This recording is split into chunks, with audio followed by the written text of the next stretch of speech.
इस क्षेत्र के सभी भाइयों बहनों और मित्रों, मेरा इस क्षेत्र में पहली बार आना हुआ है,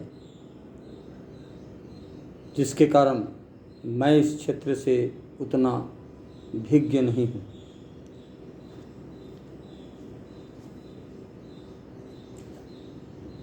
आज हम सब एक विशेष विषय के बारे में चर्चा करने वाले हैं। वनाधिकार कानून।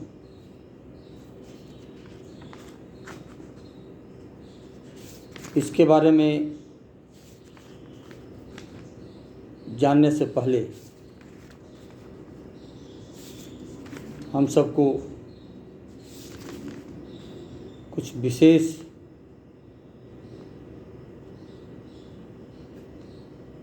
बातों की ओर ध्यान देना आवश्यक रहेगा।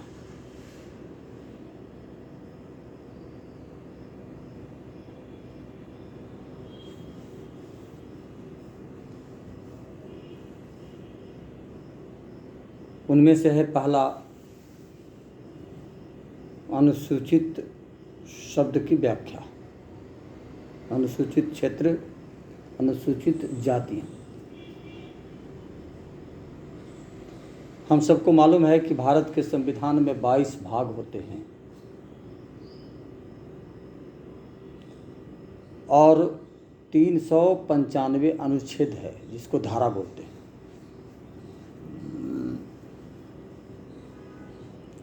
इसके अलावा 12 अनुसूचियां भी है।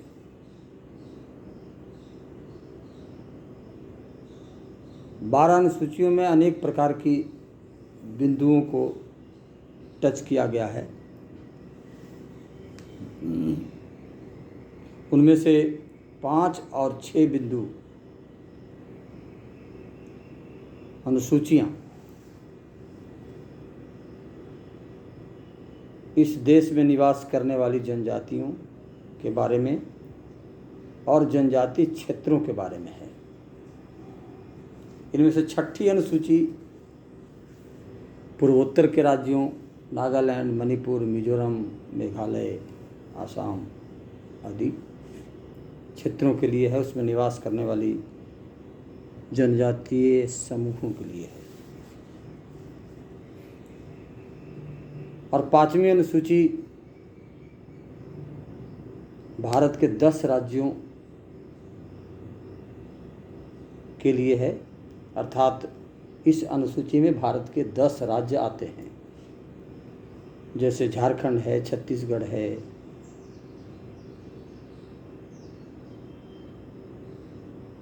मध्य प्रदेश है, महाराष्ट्र है, गुजरात है, आंध्र प्रदेश है। ऐसे 10 राज्य इस सूची में आते हैं और इन सूचियों के लिए 2006 में एक कानून बना, जिसको पेशा कानून कहा जाता है। पेशा का अर्थ होता है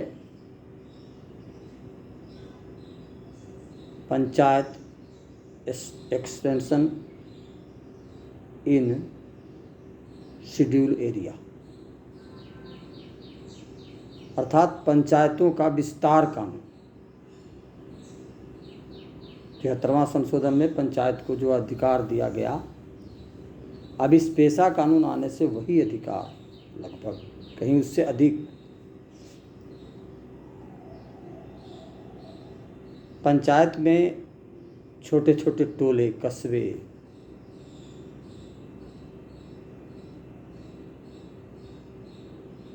और भी अनेक नामों से जाना जाता है टोलों को, उनको पेशा के अंतर्गत उन टोलों को भी विशेष अधिकार दिया गया और उनकी भी अलग से ग्राम सभा की मान्यता दी गई। और ग्राम सभा को एक प्रकार से असीमित अधिकार दिया गया। उस ग्राम सभा के बगैर उस टोले में कोई भी काम नहीं हो सकता। सरकारी योजनाएं भी ग्राम सभा से पास होकर के लागू हो सकती है।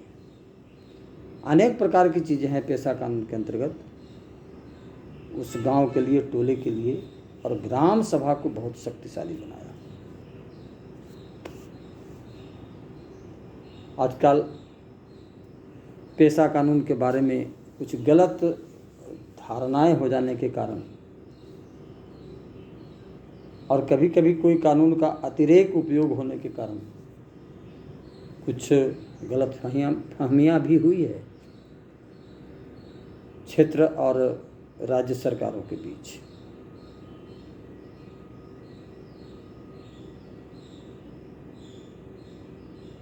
फिर भी ये कानून अपने लिए, अपने टोले में जहाँ हम बैठे हैं उसके लिए बहुत उपयोगी है, और इसी को परिप्रेक्ष्य में, इसी को ध्यान में रख करके फिर उसी उन्हें 2006 में पेशा आया और 2006 में ही वनाधिकार कानून भी आया।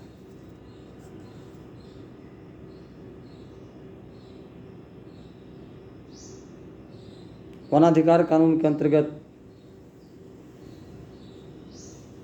जैसा कहा जाता है कि बहुत प्राचीन काल से, जब इस देश में ना मुगल आए ना अंग्रेज आए, उसके पहले पूरा का पूरा जंगल वनवासी क्षेत्र में रहने वाले लोगों के पास ही थी। उसका उपयोग करना, उसका संरक्षण करना, उसका संवर्धन करना, उसके बारे में सब प्रकार की चिंता करने का अधिकार इनके पास था। लेकिन अंग्रेजों के आने के कारण कुछ दिनों के बाद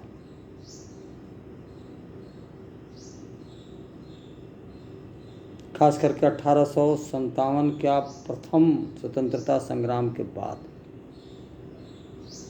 अंग्रेजों के कान खड़े हो गए।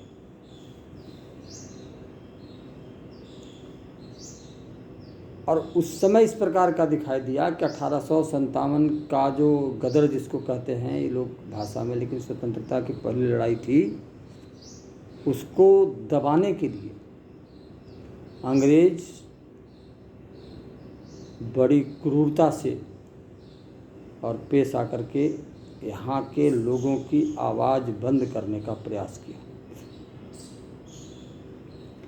मगर ऐसा देखा गया कि 1857 से लेकर के और 1919 के बीच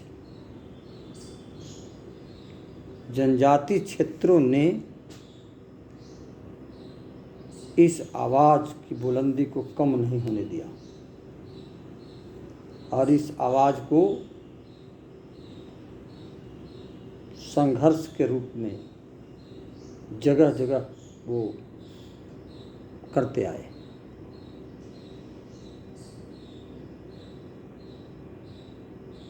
उसी में बिरसा मुंडा, सिद्धू कानू, इस क्षेत्र के भी बहुत से ऐसे जनजाति समूह हैं। पूरे देश में ऐसे कल्याण आश्रम ने प्रयास भी किया कि ऐसे जो अंग्रेज़ों के खिलाफ आवाज़ उठाने वाले जितने खासकर वनवासी क्षेत्र में लोग जो फ्रंट पर खेल रहे थे उस समय, तो अंग्रेज़ों को ध्यान में आया कि इनकी आवाज़ को कैसे दबाई जाए और इनको कैसे कुचला जाए। तो उनको लगा कि सबसे पहले इनकी ताकत, इनका सामर्थ्य, इनके भीतर में का जो स्वाभिमान है, जो परंपरा से इन्हें मिला है, उनको कैसे दबाया जाए, कैसे कुचला जाए। इस दृष्टि से वो विचार करना शुरू किया और सबसे पहला प्रहार अंग्रेज़ों ने इनके ऊपर किया कि उनको जंगल, जिस क्षेत्र में वो रहते थे, जिसके ऊपर इनका आजीविका चलता था, आज भी चलता है, जलाओ लकड़ी लाते थे, लाते हैं अभी भी, उस पर जड़ी बूटी का अधिकार, जंगल से लकड़ी, जो बड़ी बड़ी लकड़ियाँ थी उनको जो सुरक्षित करके रखा था, उसके आधार पर उनका जीवन चलता था। जानवरों से उनका रिश्ता था। वहीं पर बड़े बड़े स्कूल और बड़े बड़े संस्थान भी होते थे। ऐसे जंगल पर से अधिकार उनका छीन लिया और आज़ादी मिलने के बहुत साल बाद तक भी लगभग उसी प्रकार से उनका अधिकार छीनने का कानून ही प्रभावी रहा।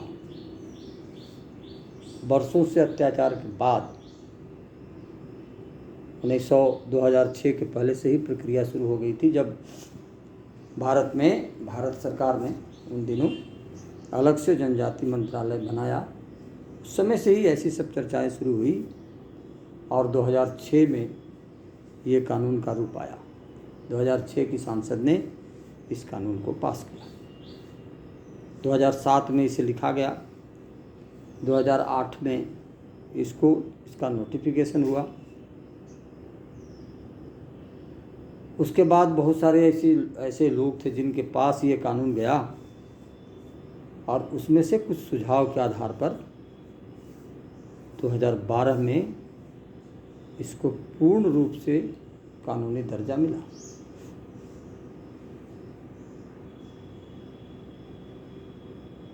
उसमें व्यक्तिगत पट्टा जो वर्षों से जोत कोड़ कर रहे थे उस जमीन का, जंगल की ज़मीन का, जो जंगल सरकार ने जो अधिग्रहित की थी उस ज़मीन को जोत कोड़ कर रहे थे, जोतने वाला गैर कानूनी इस प्रकार से काम ऐसा करते हुए उनके नज़र में था। इस कानून को मिलने के बाद अब वो सब अवैध रूप से जोतने की बात अब सारी के सारे वैध हो गया। अब वो सब जमीन उनकी हो गई इस कानून के अंतर्गत। गांव के नाम से जंगल भी पहले होते थे। आज भी लोगों को मालूम है कि हमारा जंगल है, इसकी सिवाना ये है, इसकी यहाँ से यहाँ तक हमारी जंगल है। तो वो भी जंगल उनको मिलना चाहिए। इस प्रकार से एक व्यक्तिगत और दूसरा सामुदायिक, दोनों प्रकार, व्यक्तिगत तो व्यक्ति जो ज़मीन जोतते थे उनका, और समुदाय का मतलब पूरे गांव का जो जंगल है वो, ऐसे सब कानूनी रूप से और क्षेत्र में रहने वाले लोगों के लिए प्राप्त हो गया।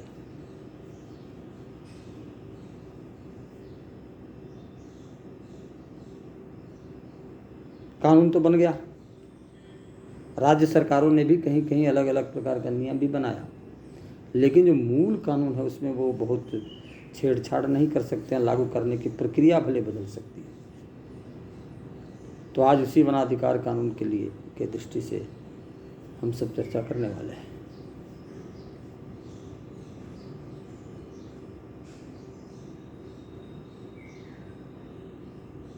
व्यक्तिगत पट्टा, जैसे हमने कहा, उसमें ग्राम सभा का महत्वपूर्ण उपयोग है। उसका अलग अलग प्रकार का प्रोफार्मा है। कौन सी ज़मीन जोतते हैं, उसका बायां कौन है, दाहिना कौन है, उत्तर कौन, दक्षिण कौन, पूर्व कौन, पश्चिम कौन, इस प्रकार का दिशा उसमें लिखना पड़ता है।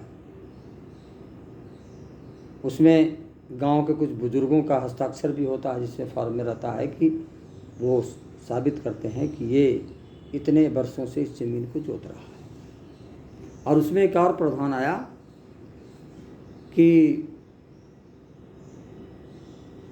जो जनजाति समाज है, जो उस गांव में रहता है, उस ज़मीन को जोतता है। 2006 में कानून आया तो 5 से लेकर के 5 वर्ष पहले तक से अगर उस ज़मीन को जोतता है तो वो ज़मीन कानूनन रूप से उसका होगा। लेकिन उसी गांव में कुछ जनजाति के अलावे भी लोग रहते हैं जिनको वन निवासी कहा गया। वैसे वन निवासियों के लिए, जो जनजाति नहीं है, उनके लिए 3 पीढ़ी का प्रावधान रखा गया है। अर्थात 75 वर्ष पहले, 2005 से 75 वर्ष पहले इसके आधार पर आवेदन करना और उस आवेदन को SDM के पास जमा करना। उसके आधार पर उनको व्यक्तिगत पट्टा भी बहुत बड़े पैमाने पर इस देश में दिया गया। सामुदायिक वनाधिकार के बारे में अभी उतना प्रयास न तो गांव वालों के द्वारा हुआ है और न ही सरकारी महकमा या प्रशासन इस ओर इंटरेस्टेड हुआ है, क्योंकि वर्षों से और जिनके हाथ में जंगल रहा है, वन रहा है, ऐसे वन विभाग के लोग भी इतनी आसानी से जंगल को गांव वालों को सुपुर्द करने वाले नहीं थे, क्योंकि उसमें इनकी दादागिरी खत्म होने वाली है। तो ऐसे में ये कुछ न कुछ इधर उधर ऐसा पेंच लगा करके और सामुदायिक वनाधिकार की बात को बहुत सीमित रूप से लोगों को बताया। जैसे स्कूल के लिए ज़मीन लेना हो, बच्चों को खेलने का मैदान लेना हो, वो भी तो सामूहिक ही है। कोई मंदिर बनाना हो तो उसकी बात हो, धार्मिक स्थल कोई पूजा स्थल बनाना हो तो उसकी बात है। तो ऐसे सब बातों को सामूहिक वनाधिकार का नाम देकर गांव वालों को उतना ही तक ही सीमित रखा। बहुत जगह पर मिला भी है, जो लोग जानकारी रखते हैं कानून का या जिनका जो कुछ ऐसे संस्थाओं से संबंध है, तो उनको जागरूक करके और बहुत जगह पर इस प्रकार का सामूहिक वनाधिकार का आया भी है विषय जो मैं कहने जा रहा हूँ। मिला भी है, उसका उपयोग भी कर रहे हैं, अच्छी सफलता से कर रहे हैं। महाराष्ट्र में तो लगभग 200 गांवों को इस प्रकार का अधिकार मिला। तो आज जो हम चर्चा करने वाले हैं व्यक्तिगत वो वनाधिकार के विषय में नहीं, वो तो हो रहा है, मुख्य रूप से सामूहिक वनाधिकार के विषय में हम अगर जाएंगे चर्चा करने, तो जो सरकारी पदाधिकारी हमको घुमाएंगे कि सर ये स्कूल के लिए मांग लो, इसके लिए मांग लो, उसके लिए मांग लो, लेकिन हम जो नियम 3(1) की बात उनके सामने करेंगे, उसका क ख ग घ ग च छ इस प्रकार का अलग से प्रावधान है। क में क्या क्या विषय है, ग में स्कूल और वगैरह, मैंने ख में ऐसा ऐसा ऐसा करके सब जगह है समूह का अधिकार लेने का।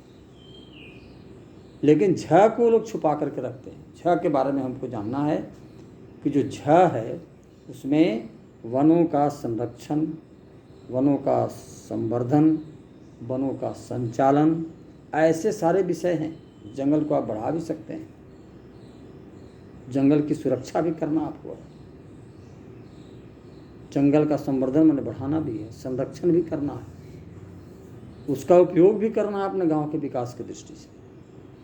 उसमें केवल 2 चीज़ छोड़ा गया है, वो जंगल विभाग की जो उडी लकड़ी, जिसको सागवान है और भी जो इमारती लकड़ी जिसको बोलते हैं, तो ऐसा एक वो उसके बारे में उस पर अधिकार आपका नहीं है। और दूसरा, जंगल में शिकार करने का अधिकार आपका नहीं है। उसमें भी अगर इमारती लकड़ी जंगल विभाग के द्वारा काटी जाती है डिपो के लिए, बेचने के लिए, तो उनको भी आपके ग्राम सभा से अनुमति लेकर के ही वो करना पड़ेगा। और अगर तैयार लकड़ी नहीं है, पहले ही कच्चे में उसको कोई काट रहा, तो आप मना भी कर सकते हो कि इसको नहीं काटने दो। और कटी हुई लकड़ी की रॉयल्टी भी जो सामुदायिक वन अधिकार जिसको मिला है गांव में, जो उसका अकाउंट होता है, तो उस अकाउंट में उनको जमा करना पड़ता है।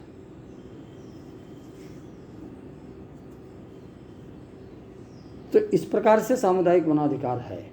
और बाकी जो लघु वनोपज है और क्या क्या है, ये सारी चीज़ों का वो अधिकार आपको इस पट्टा मिलते ही आपको पूरे गांव को प्राप्त हो जाएगा। तो इस प्रकार से हमको सामुदायिक वनाधिकार प्राप्त हो गया, ऐसा मानेंगे। अब इसमें करना क्या है अपने को? तो इसमें सबसे पहले गांव की ग्राम सभा करेंगे। पंचायत का जो सचिव है उसको भी गांव के लोग कह सकते हैं, गांव के प्रमुख लोग, कि भाई आज हमारी ग्राम सभा इन विषय पर करनी है, तो वही बुला सकता है, गांव के भी लोग बुला सकते हैं। मतलब सचिव के द्वारा एक प्रकार से सूचना हो जाती है कि आज ऐसे फलाना विषय के ऊपर ग्राम सभा होने वाली है। आप सबको जानकारी के लिए जानकारी होगी भी कि ग्राम सभा के सदस्य मनोनीत नहीं होते हैं, बल्कि ग्राम सभा में जितने वोटर हैं उस टोला में, वो सभी उस ग्राम सभा के सदस्य होते हैं। और फिर ग्राम सभा बैठती है। ग्राम सभा में यह वनाधिकार समिति बनाने का एक निर्णय होता है।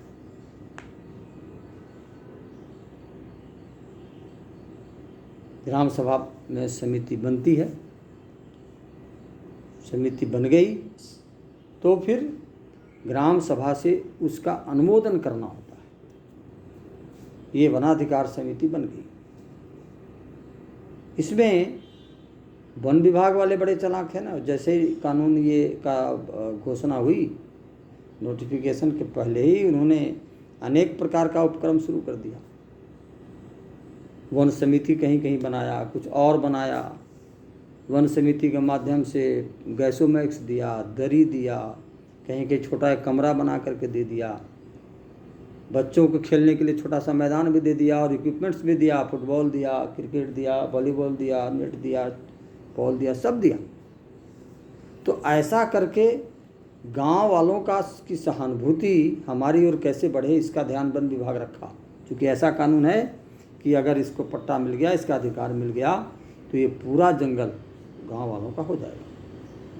तो इसलिए इससे घबराना नहीं है। कहीं वन समिति वाला बोलेगा कि वन समिति से पूछना है, वन समिति इसमें कुछ नहीं है। ग्राम सभा के द्वारा जो वनाधिकार समिति बनेगी वो सबसे प्रभावी होगी। समिति बनने के बाद फिर कोई ज़रूरी नहीं है कि तुरंत में ग्राम सभा करें, और वो वनाधिकार समिति बनेगी, वो थोड़ा एक्टिव हो करके, और सबसे पहले तो गांव के कुछ बुजुर्गों को लेकर के, और गांव का जंगल का सिवाना क्या है, अर्थात गांव का जंगल कितना दूरी में फैला है, कहाँ कहाँ है वो, तो एक साथ में कोई बर्तन में रंग या पेस्ट घोर करके रखेंगे। पेस्ट वो उस पर पोचाड़ा करने वाला भी वो ले लेंगे साथ में। और फिर कुछ युवाओं को लेकर के और गांव में का सिवाना, जंगल का सिवाना में घूमेंगे। जगह जगह जहाँ जहाँ है वहाँ कोई चिन्ह है तो उस पर उस रंग से और को पेस्ट करेंगे, वो उसको लगा करके रखेंगे, रंग को छिड़क देंगे। ऐसा गांव का चारों तरफ, उत्तर दक्षिण पूर्व पश्चिम, जहाँ जहाँ अपना जंगल है उसमें जो थोड़ी थोड़ी दूरी पर जगह मिले उस जगह को रंग से रंगना, पेंट से पेस्ट करना उसको। और इस प्रकार पूरे जंगल जहाँ जहाँ अपना है एक बार घूमना सिवाना पर। उसी में कहीं देवस्थान है तो कहीं बड़ा पेड़ है तो कहीं छोटा सा पहाड़ का टुंगरी है, कहीं नदी का उद्गम स्थल है, कुछ भी हो उसको ध्यानपूर्वक वो अपने ध्यान में ले लें। फिर पूरा सिवाना घूम करके एक जगह बैठेंगे और एक नक्शा बनाएंगे, और वो नक्शा कागज़ पर नहीं ज़मीन पर बनाएंगे।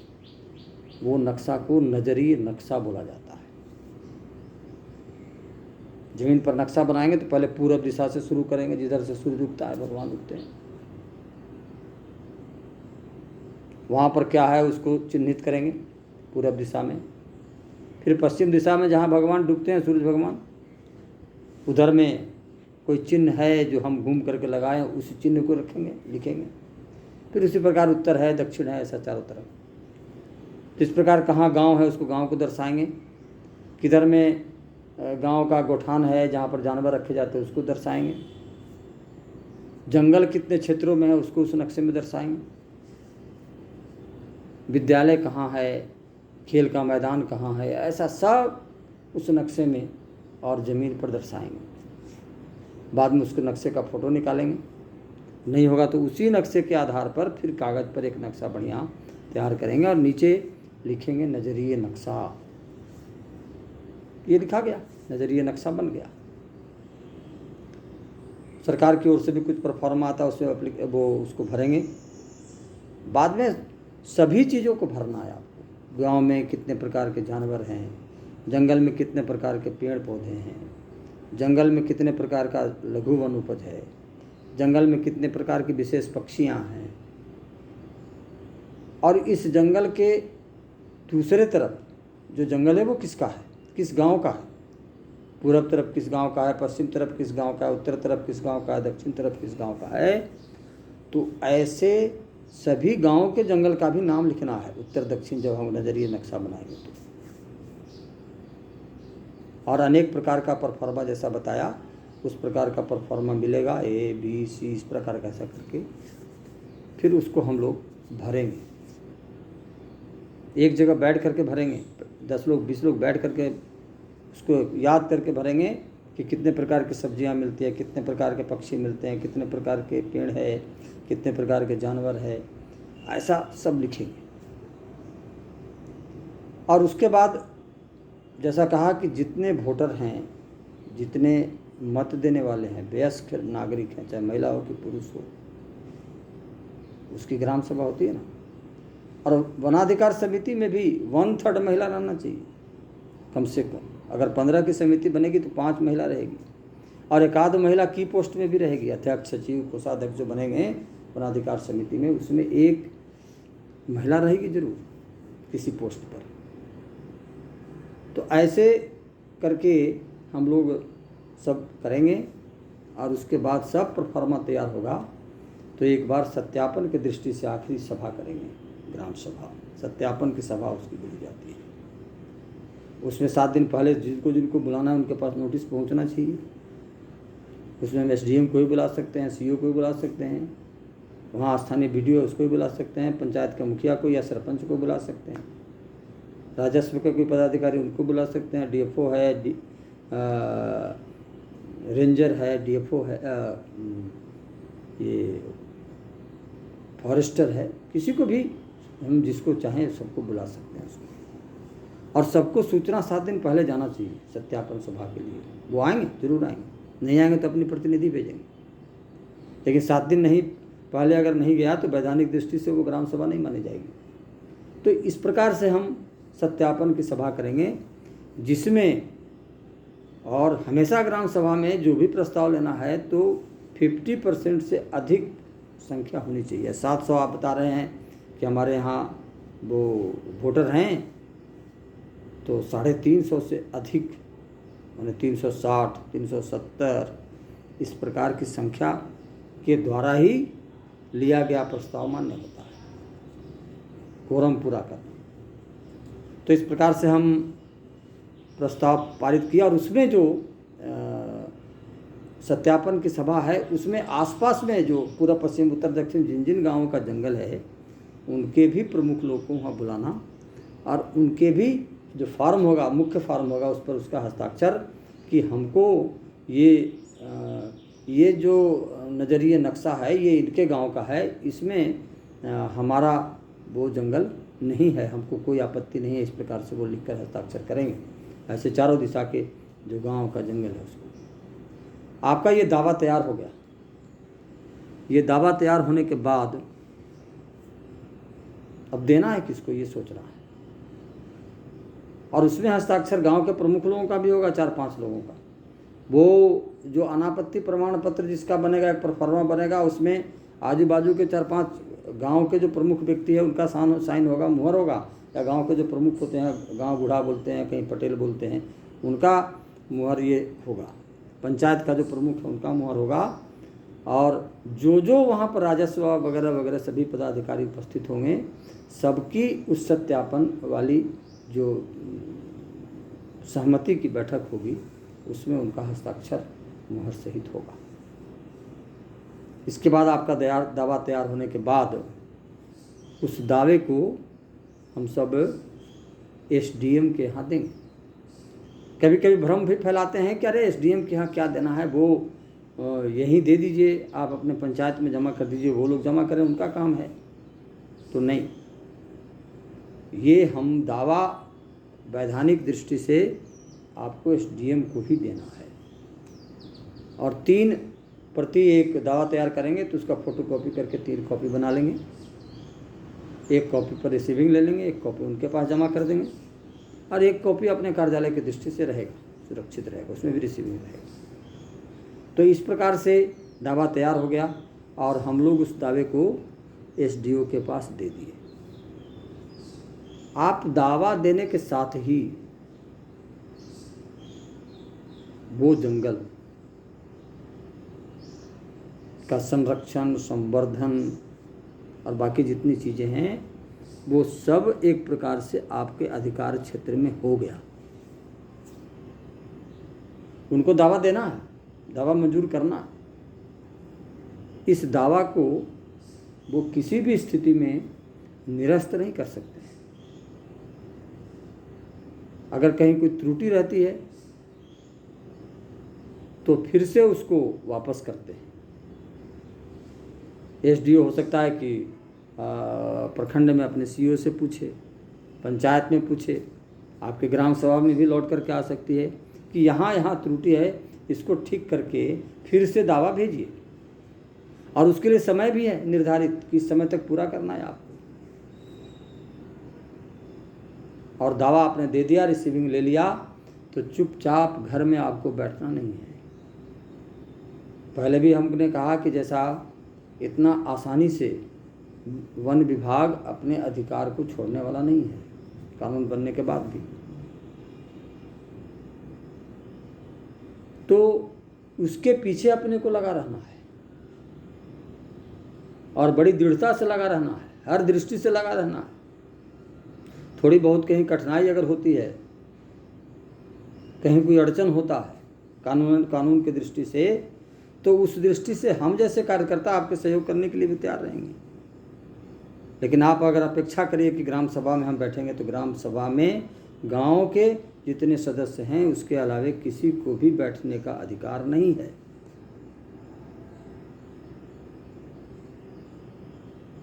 तो इस प्रकार से हम दावा तैयार करके वहाँ देंगे। इसको कहते हैं कि हम एक कदम आगे बढ़ गए।